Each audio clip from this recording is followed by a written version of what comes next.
Hey, Logan Christopher from LostArtOfHandBalancing.com. I'm going to give you a couple extra ideas on parallette training.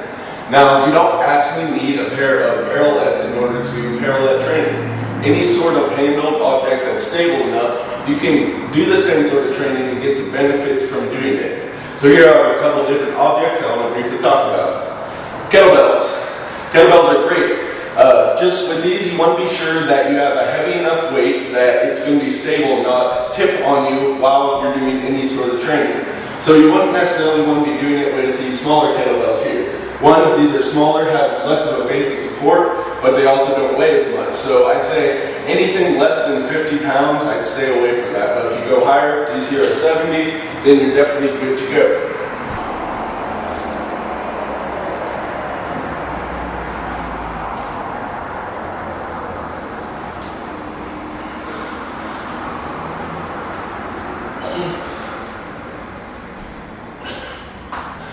Here, I also have a pair of 45-pound dumbbells.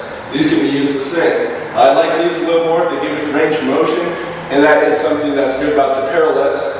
Depending on how high you build them, when doing things like bringing your legs through from an L-sit to various other moves, having more range makes it easier to do. Not as much range with these.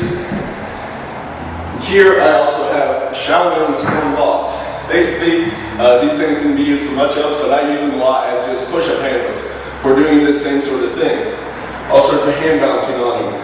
They feel very good, have a good grip on them, and are quite stable. So just some different ideas how you can do this parallette training without necessarily having a pair of parallettes.